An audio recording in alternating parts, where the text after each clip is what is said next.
How many Dodge pickup trucks is too many? Is it 5? Is it 5?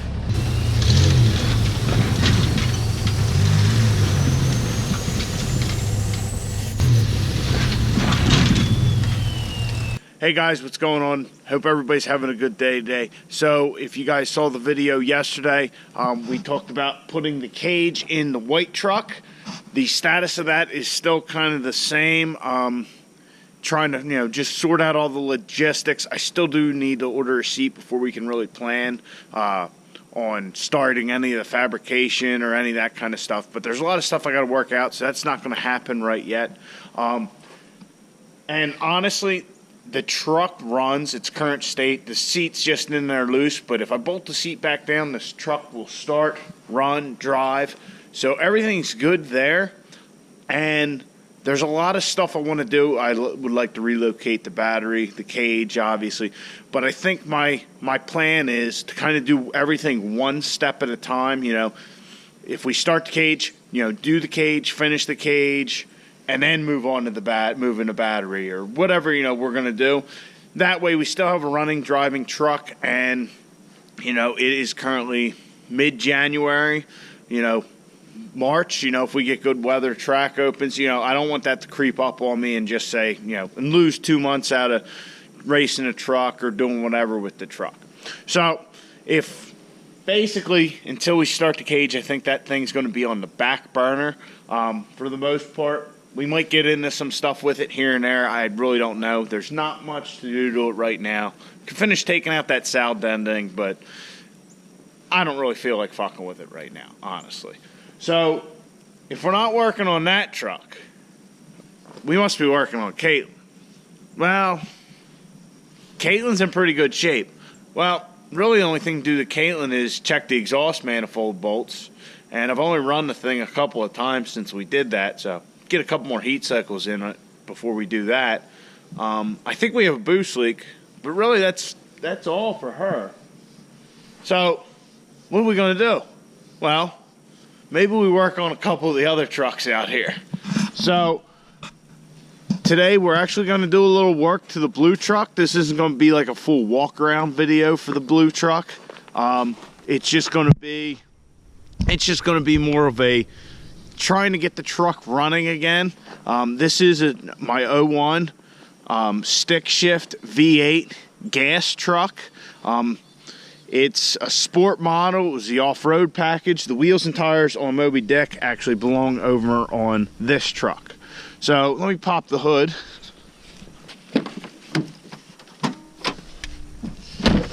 So this is actually my first pickup truck. So it's not going anywhere. It'll sit out in the yard and be a lawn ornament before I get rid of it. But as you can see, we had a little issue here in the past. So like I said, it's just a V8 truck. Really the only thing done to it is cold air intake. It has a set of pace setter headers on it. They're long tube headers. The reason I went with pace setters because that's the only company you can get long tubes for this truck. It's a 5.2.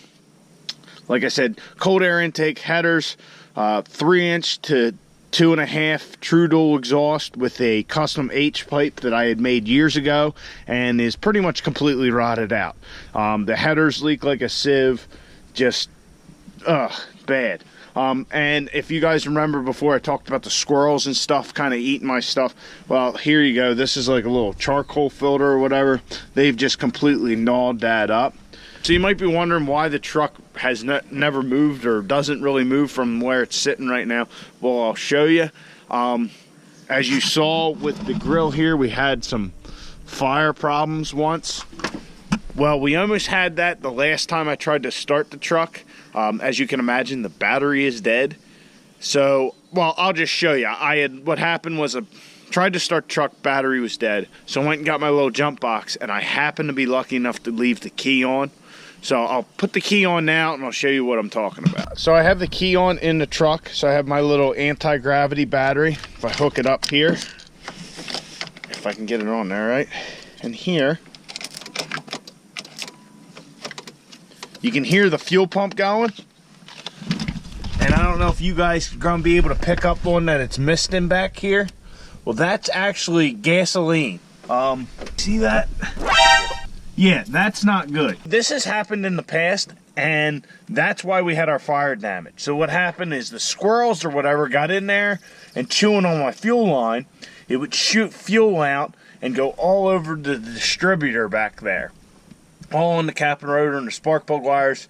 Needless to say, boom, and it just lit off. I was starting trucks never had a problem starting.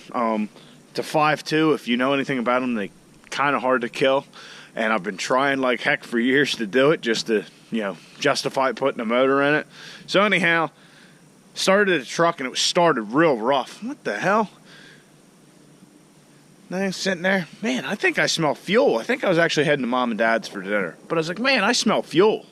All of a sudden, whoo, it lit off. So I got the hood open, got a fire extinguisher. Luckily, I got everything out before anything was damaged too bad. Replaced that fuel line. Everything was good.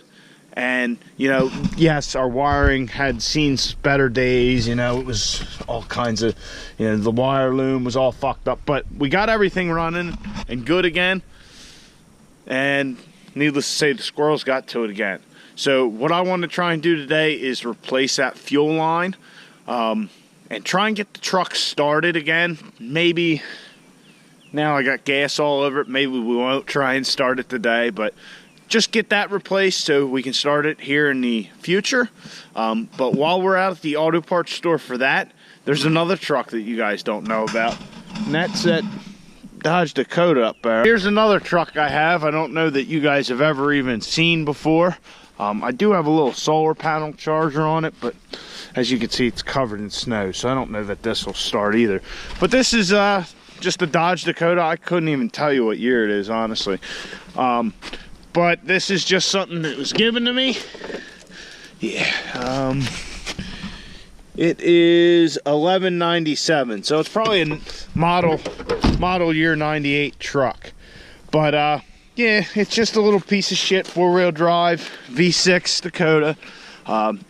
Something somebody had given my brother for like a woods vehicle or whatever. Needless to say, he never did anything with it, and I inherited it. And we'll run it around the property here when we're doing, you know, cutting up wood and shit like that. And pretty much I just cut up wood for the fireplace, you know, for a little ambiance every once in a while. So see if we get this started. Last time me and my brother had it out in the woods, we were bombing around. I know it blew a brake line, so this needs a brake line.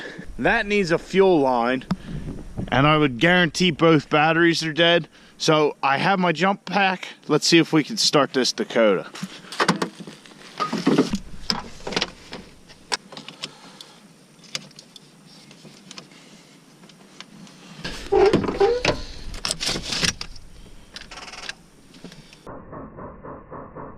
It's definitely more dead than my little jump pack will take.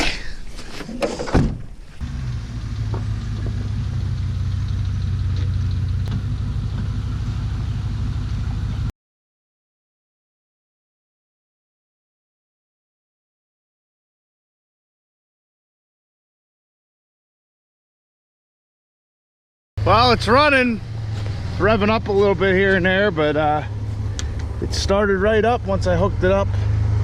So we see if we get this down by the garage. If I had to bet, as soon as we put it in drive, it'll probably stall the hell out.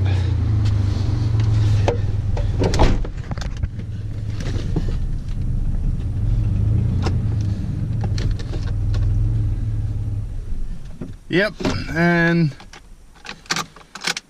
it's completely dead. Got the Dakota started again. I'm gonna leave the jumper cables hooked up, leave it and Moby Dick running, let it charge up, warm up a little bit. Maybe we'll be able to get it down there here to the garage. So in the meantime, we will pull the battery out of Veronica and get that on the charger, see if we can bring it back to life. I really doubt it, but well, it's worth a shot.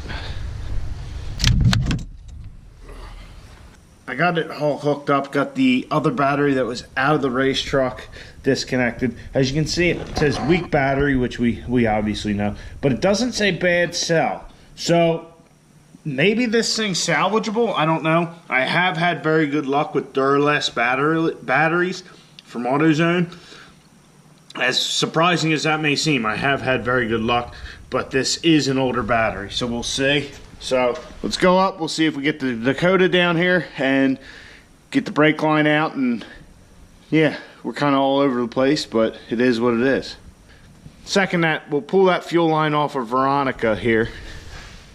We'll pull the fuel line out of there, and then we'll go get the Dakota. I got the fuel line out. So basically what it does is there's a rail here for your injectors. It just connects the two. I call it the crossover, but I'm not sure the exact right name for it. So you get, you know, your fuel from your fuel pump or whatever up, and then that's what, you know, connects the two rails, so you have the fuel going to either side. So I got it out, and see here, as you can see, there's one null mark there. There's another one. I think that's the one that was through. And yeah, other than that, it ain't too bad.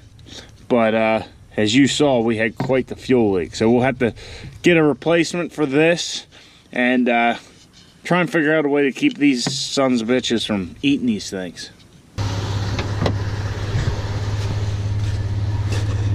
Alright, so when I disconnected the jumper cables, the truck shut off. Put them back on, restart it. Was real slow about taking it off, had to touch it back again. So it's not looking good. We might have to actually get that other battery from the race truck, but we'll see what we can do. Try a little two-footed action here.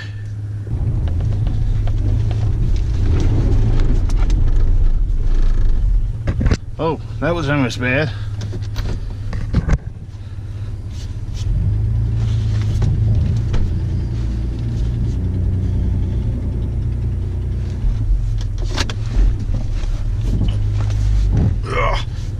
Alright, I almost ran into that mower I need a motor for.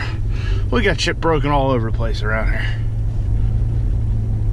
Still got a little bit of brakes, so it's not a big deal.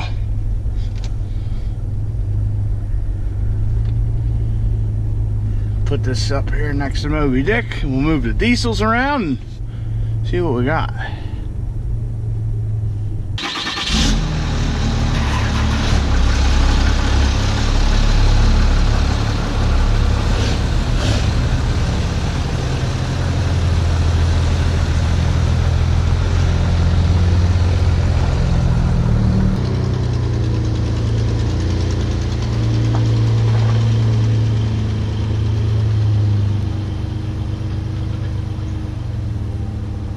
So I throw the battery charger on it, but I'm not expecting anything.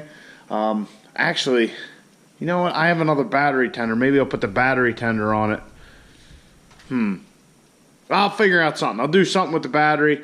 I do believe that this is just a select used battery that my father had given me. So it's probably safe to say that this is complete junk. But yeah, I'll just throw the battery charger on it for now. We'll see if it'll hold any kind of a charge. If not, maybe we'll have to get another select used battery. I just got the battery charger on the Dakota, was walking by this thing, and looks like it has determined that there's a bad cell, which really isn't a surprise. So what I'll do is I'll disconnect the battery on Dakota, I'll put this on there, and I'm sure we'll get the same result, but hey, it's worth a shot. So I got the old line out. As you can see, it had been replaced before. There's an old coupler, but on the flip side, here's the other side of the hose. As you can see, I had some trouble with that fitting, and the fitting ended up snapping in the hose, and then the hose goes down to this distribution block here, and it's just a whole thing. So that line runs for both rear brakes. So what I decided to do was I cut this fitting off, off the line. The fitting was still good. I got that out fine. And I actually bent it over in, I'll show you here.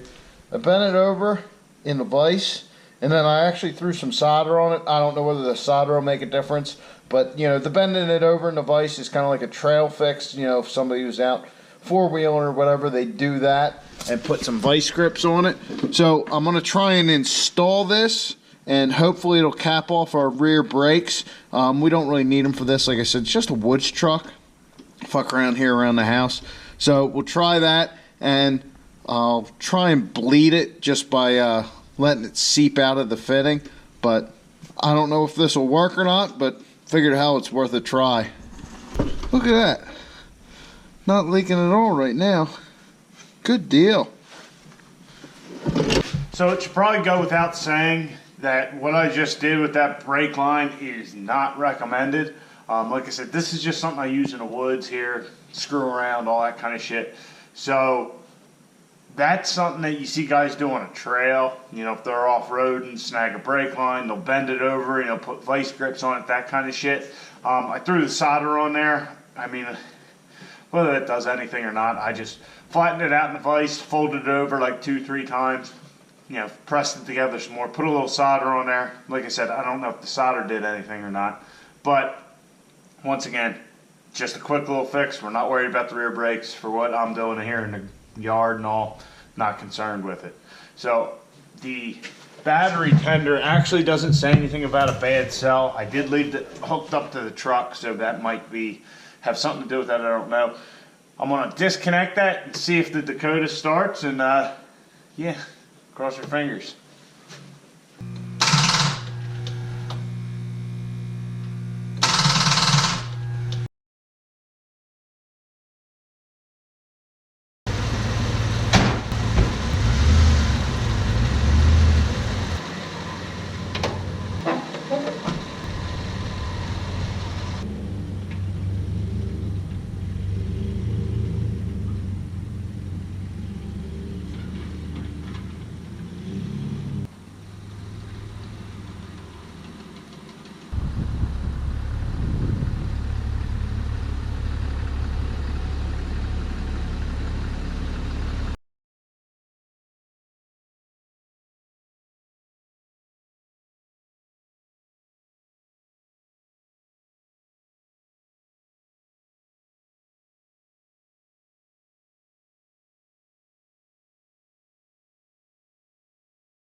Moby Dick, Caitlin, the race truck, which does not have a real name, Veronica, and the Woods Dakota.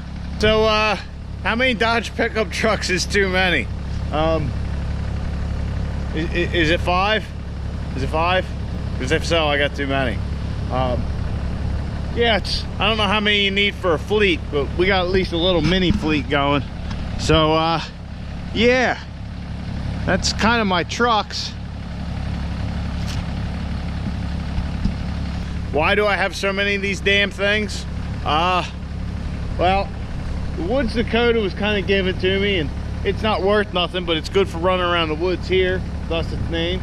Veronica was my first truck. She's been neglected as of late, but we're gonna change that. The race truck, well, I got the race truck because I was tired of breaking Caitlin, so I was trying to make all kinds of power with her and daily driving. It just wasn't working out for me. So that's why we got the 2 4th gens.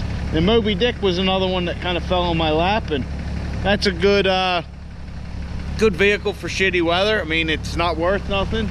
Got it for about nothing, and it works. It'll pass inspection, you know. So everything's kind of got its place. Veronica, by the way, is a classic. She has classic tags for Pennsylvania, so I just want to put that out there. Actually, now that it's 2017, if you're in the state of Pennsylvania, anything 02 and prior to that is a classic. So if you have a 24 valve 2nd gen Cummins, you can get classic tags on it. So let me know down in the description. Do I have too many trucks? Do I have too many Dodges? Yeah, really, if we got a 1st gen in the mix, we'd have a generation of everything. They're not all diesels, but yeah. Let me know what you think about my truck collection. Do I need to get rid of some shit or what? All right, guys, I'm gonna put these away, and that's gonna do it for this video. I know it's something a little different doing, you know, messing with these gas trucks and all that. I'd want to get everything back to where I can just hop in and run it. It's something I've been kind of putting off, and you know, with the race truck, kind of things are slow right now because I need to get a seat before we can start working on the cage and all that. So just good opportunity to catch up on some stuff I've been putting off for a very long time. So I hope to get Caitlin or Veronica back in action. She is definitely my favorite truck to drive. She's a V8 stick shift, 4-wheel drive, posi rear. Doesn't make no power, but man, it's a blast to drive. So I want to get her going again, and then maybe work on the body, get her looking right again. So yeah, that's my trucks. All right, guys, so that's going to do it for the video. I know it's something a little different. We weren't necessarily focusing on the diesels, but hey, there's other stuff out there. You know, we were messing with the Woods truck a little bit, did a little bit to Veronica, not much, but I'll get that fuel line and we'll take her out for a rip before we start fixing it. I mean, I really can't get it inspected because the headers are just rotting off the thing. They've been on there for almost 10 years and they're trashed. It's not even worth really welding them up if you want, you know. We'll look at that later. So anyway, I hope you guys enjoyed the video. Please like, subscribe to the channel if you're not, and I'll catch you guys on the next one. Get out in your garage, get to messing with your fleet of trucks.